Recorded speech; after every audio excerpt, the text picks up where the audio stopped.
Good morning, Packers fans. What's up? Welcome to Packers Daily here on Cheesehead TV. All the social channels. We got Facebook, we got YouTube, we got Twitter, we got you, the most important component all the time. Hope everyone's doing well. It's a big day. Tim Boyle has a new team. That's right. Tim Boyle, laser show in Detroit. Watch him beat out Jared Goff and have to play the Packers and Aaron Rodgers twice a year. Can't wait. You guys think I'm kidding, but I think Boyle's got a shot. We'll see. Good to see everybody in the comments. Hello and good morning on this, I guess, second official day of free agency, fourth actual day. The Packers have been quiet outside of signing Aaron Jones just prior to the kickoff of free agent proceedings. Lots of restructuring, lots of guys being maneuvered cap hit wise, but no major moves from the green and gold. And I can't say that it's a surprise. I do think it has a feel of keeping the core together for at least one more run, maybe two with this core group. And then it's going to be time for a major reset. But for now, the team that had secured first seed in the playoffs and was the best team in the NFC and had a really bad game on that particular Sunday is set to return for the most part. And I think that should be exciting for Packers fans, but of course it won't be because they'll just complain about everything the Packers aren't doing. Can't wait. Augie, thanks for the super chat. How are you? The Lions are our little brother taking all our used toys and hand-me-down clothes. Good luck to Jamal and Tim, the GOATs. Yeah, there does seem to be a penchant for NFC North teams really gobbling up former Packers. And hey, I get it, man. The Packers have run things forever. Of course you want a little taste of that dust, that little fairy dust, a little magic elixir. You want a little bit of that if you're one of the non-Packers teams in the North. I get it. I feel it. Hey, Nags, good morning. What's up, Ed? Where is my IRS tax return, Nags? Brandy, I'll get right on that. I apologize. I'm sorry. I will endeavor to make sure that it arrives post haste. Brett, thanks for the super chat. Well, I can't hit it. Preston, Peterson, Vikes, thoughts? Adams will work him. Oh, yes. So Patrick Peterson signed a one-year deal with the Minnesota Vikings last night. 1 year, $10 million, I believe. And yes, undoubtedly the headliner, the main event will be Adams versus Peterson in those matchups. Look, how many actual snaps of one-on-one coverage are we going to see? I don't think a ton. And when he does have him in man, I think they will roll coverage that way. They'll shade a safety, etc. But yeah, I think I've said it before. I'll say it again. I don't think there's anyone in the league who can shut down Adams one-on-one, an actual one-on-one. But as we know, it's a team game and a lot of components got to come together. But yes, I like Adams' chances in that matchup. Let's just say that. Some teams in the NFC have gotten a little better at positions. Sure, but who do they play on Sunday? You know, yes, you are improving or you're getting worse, and there's no doubt about it. The component that the Packers count on more than any other team is development, and that is not, something that we can measure in any way, shape, or form sitting here on the outside. Yet every offseason, Packers fans, not suggesting that you are, but Packers fans freak out because the Packers don't make a ton of moves that grab headlines. Those moves that grab headlines do very little when it comes to winning actual football games. The Packers will improve from within. That's what they always do.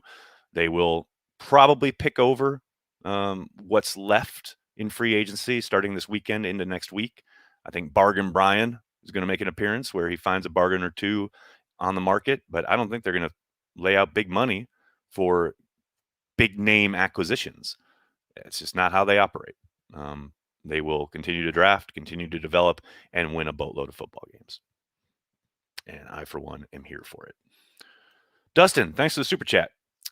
Playing Dalton, Cousins, and Goff twice a season has got to have Z, Gary, Kenny, and Preston salivating. No doubt about it, man. But look, the Vikings had a pretty damn good formula last year for hiding Kirk Cousins when they just ran all over the Packers with Dalvin Cook. And I fully expect teams to try and follow suit. And that is a big reason why I suspect the Packers are pointing to defensive line as something they need to overhaul. So, yeah, I think most teams that are going to be playing the Packers want to do two things. They want to keep Aaron Rodgers on the sideline, and they want to kind of limit what they ask their quarterback to do against this front and the secondary, Jair and company. And a great way to go about doing both of those things is running the football. So I would suspect many of those teams will follow suit. Dawson, thanks for the super chat. What's that shirt? I've got the same sweet hat. It's Green Bay D-Train, baby. Come on now. D-Train. Yeah, baby. Green Bay D-Train. Speaking of the defense, I love my shirt. Available in your Cheesehead TV store. Why hasn't Lowry been cut yet? They must think he earns his money being on the ground half the time. I think he's still a possible restructure candidate. I'd be surprised if they straight out cut him, but we'll see. As far as being on the ground half the time, that just tells me that you aren't actually watching tape. You're just looking at TV copy in the moment and really passionate about your team, which is fine. Totally get that. But he's playing probably better than you suspect. Now, do they need to improve at that position? Hell yes. But, that is always going to be the one kind of contract that kind of makes me scratch my head. Never really understood the move there, especially as it came on the heels of cutting Mike Daniels and then giving Dean Lowry money. It's always felt weird to me. But he's not as bad as most Packer fans make him out to be, but they definitely need better. Let's put it that way.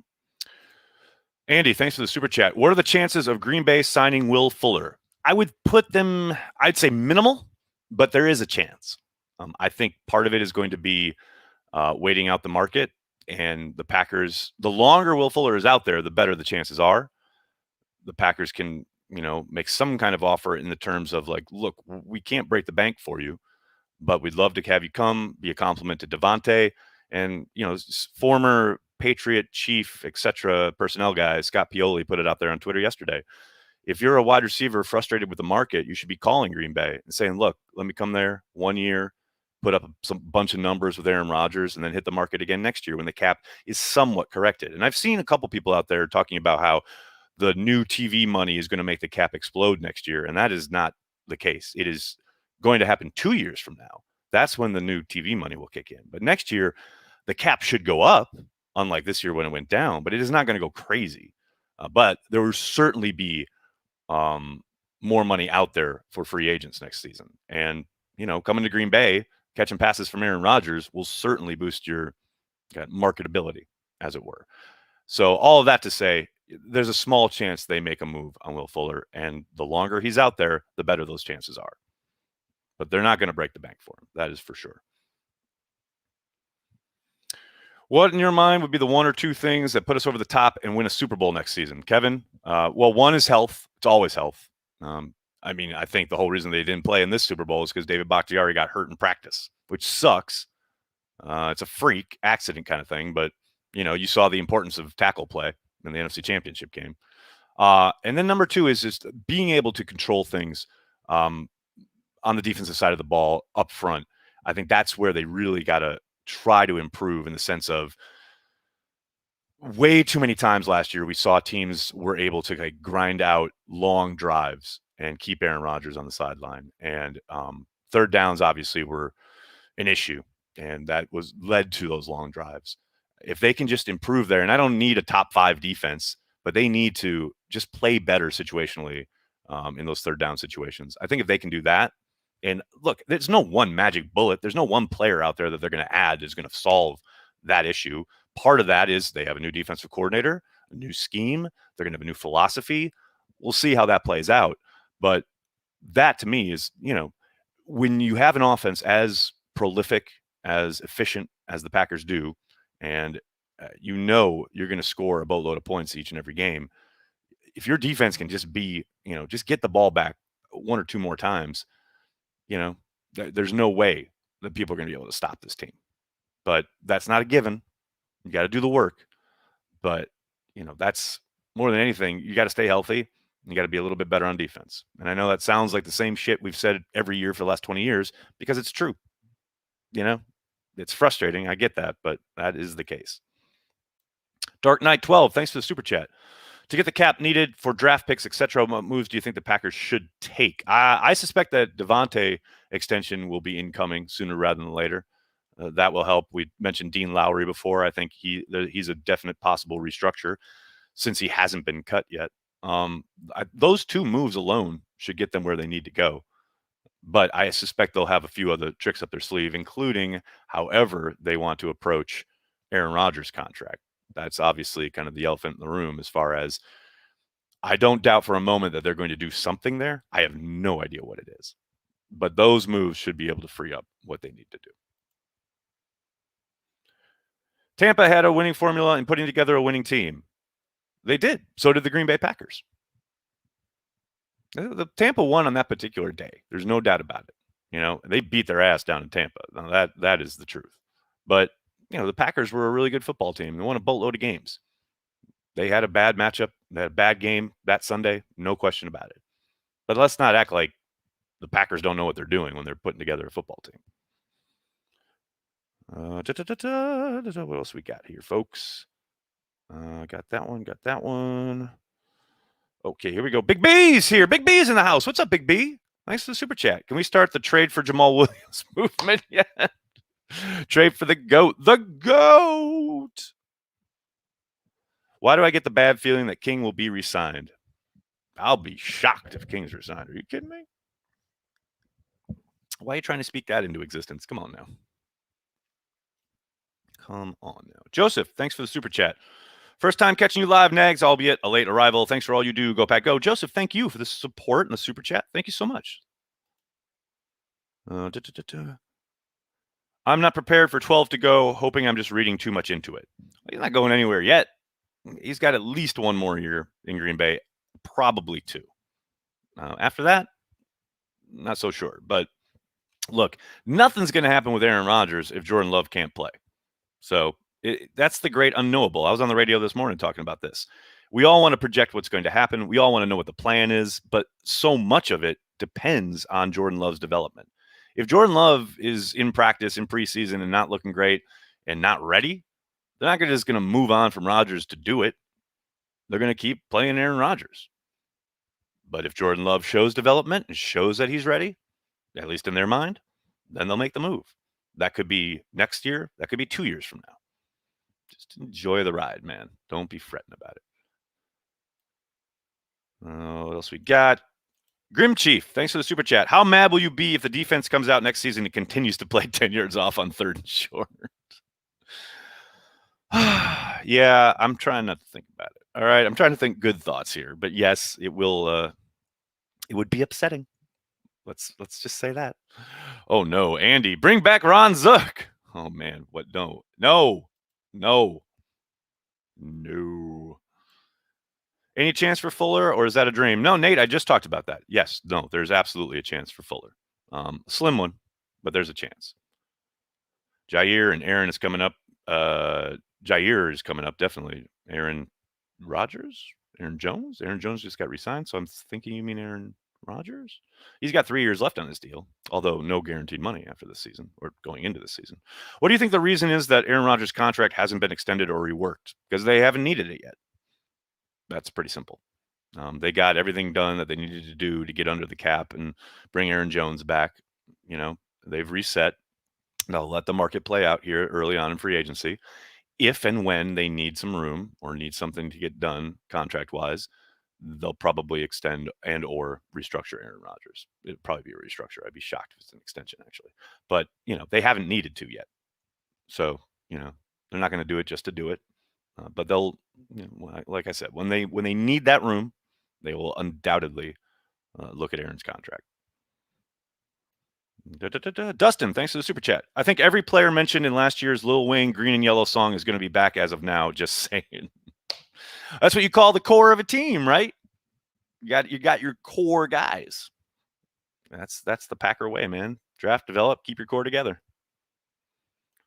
I saw a fake Instagram post that said we signed Kevin King 4 years, $99 million. My heart dropped for a second. Fake Instagram posts. What a world we're living in, man. I love it. Would be nice to get some breaking news during this. Nick, nobody wants that. Nobody wants me during breaking news. You want the professionals. You don't want Aaron Nagler in his living room chatting with his coffee. Nobody wants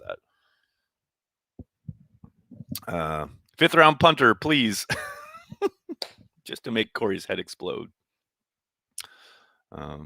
Any truth to their interest in T.Y. Hilton? Matt, I haven't heard a thing about it. That doesn't mean it's not the truth, but uh, doesn't seem like the type of guy they would bring in, but you never know. Oh, wow. Oh, wow. Grim Chief, what a question. Thanks for the super chat. Slocum, Zook, or Meninga? Holy cow. The Bullet. How's that? Oh, man. I'll take Slocum just because he was at least fun and loud. Wow. Who plays more snaps at edge this year, Preston or Gary? Whew, good question. The initial kind of impulse is to say Gary, but I do think they'll move Gary around more than they will Preston. So I'll go with Preston because I do think Gary will play a lot on the edge, but I also think he'll play 3-tech and kick inside like we saw a number of times under Pettin. I suspect that will continue under Barry. So we'll see. War, thanks for the super chat. If special teams can just take a single step in the right direction, I'll be happy. Hey, no returns for touchdowns. Let's just start there. Let's just start at the bare minimum and let's just ask for competence. That's all I ask. When you give up two punt returns for touchdowns in a single season, something that hasn't happened since the 60s, man, you got nowhere to go but up. But yes, just a small step in the right direction, a small step towards competence. That's all I ask. I don't ask for the moon, I just be competent. It feels like a small ask. It really does. I thought that Gary was a rover would dominate. Well, he started to, Brandy. He started to move around and absolutely dominate. His pressure rate was on par with Aaron Donald through the last 7 weeks of the season. That's not to say he's Aaron Donald, but he's causing disruption, which is what you need. I think still the sky's the limit for Gary. I still don't think he's reached his potential. You guys heard me talk about that all last offseason. I think, you saw a glimpse of what he can be towards the end of last year, and I think he's still improving, and that should scare the hell out of every Packers opponent. But yeah, his ability to stand up, put his hand in the ground, play basically anywhere along that front, other than maybe nose. Yeah, it's exciting. And I think that's a real chess piece for a defensive coordinator. And that's what Barry's talking about when he's talking in his press conference about the foundation that he has to work with. The talent level he has here in Green Bay now, the moment he stepped in, is light years ahead of what he had when he was in Detroit and Washington. There is zero doubt about that. And Gary is a big component there. Do you cringe anytime you see Favre speak on a subject? I don't know. I don't cringe. I just go, oh, Brett, kind of thing. But can we stop asking Brett questions about anything? That's my one request to the world. I don't need Brett's opinion on anything ever anymore, ever again. Maybe about Aaron Rodgers and the Packers. There's something there where he obviously has history and some insight. I get that. But anything else, any other subject, we don't need to hear from Brett. Just go shave your beard and hawk magic patches that help your body or whatever it is you do. Man, I just don't need it anymore. Andrew, thanks for the super chat. This is one of my favorite off seasons we have ever had. Lots of exclamation points. I never dreamed we would be able to re-sign Jones. More exclamation points. And we are keeping Z around. A Tay extension seems imminent. Let's fucking go. All sorts of exclamation points. Man, that's a lot of exclamation points this early in the morning. I'm right there with you in spirit. I don't have the energy to rise to this occasion. The energy clearly behind this super chat is palpable. I love it. I'm right there with you, buddy. In my heart, if not vocally. But yes, Andrew, let's fucking go. Todd, thanks for the super chat. I love the 3-week injured reserve option. Does the NFL plan to move ahead with that rule in the future seasons, or is it a one-and-done rule? Todd, that is an excellent question. It was initially, obviously, put in place after negotiations between the league and the PA last summer or last offseason due to COVID, due to everything that was swirling around because of the pandemic. They will look to kind of renegotiate and or debate whether to make it permanent, or permanent as permanent can be because they're changing everything every fucking offseason nowadays. But that will be on the table. I have to think there's a good chance it becomes a regular rule. I'm with you. I absolutely loved it.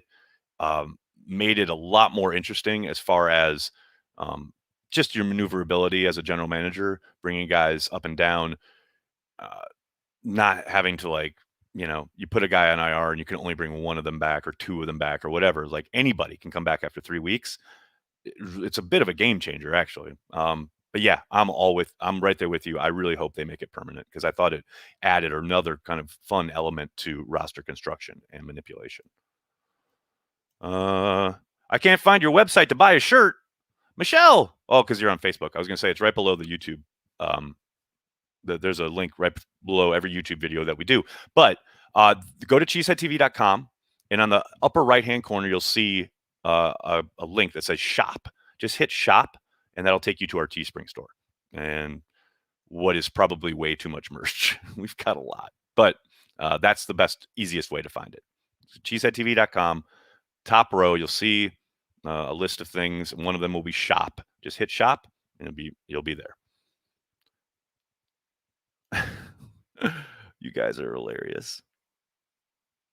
Great to hear you on the Doug Gottlieb show. Could hiring Barry mean a slow start on D? David, thanks for listening. And yeah, it's a possibility.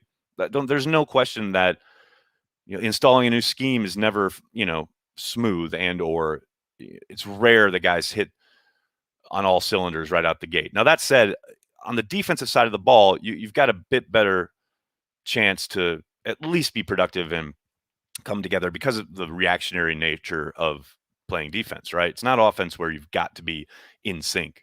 On defense, yes, you have to be working in concert, rush, pass rush, coverage, etc. But it's a little bit more instinctual, eyes on the ball, see ball, get ball, flow to the football, get the ball carrier on the ground. All that said, yeah, I would expect some growing pains, no doubt about it, especially in year one, not even just the beginning of the season, but year one in general. Now, that said, if there's a team where you can afford that, it's Green Bay with Aaron Rodgers in this offense. So hopefully it doesn't hurt them in the win-loss column. But yeah, I think there will be some growing pains along the way. Will the league make it mandatory for all players and personnel to get vaccinated? Ron, that is something they are literally discussing as we speak. I think there's a chance, but I think there'll also be pushback from the PA. It is something that they would have to negotiate with the players, but yeah, I know it's absolutely being talked about. And I think I want to say the next owners meeting is at the end of this month, so we should get some news on that coming out of that meeting sometime soon. All right, everybody, I'm going to have to get going. I can't thank you enough for all the chats, hanging out here each and every morning, talking Packers. Really means a lot that you make Cheesehead TV part of your Packers routine.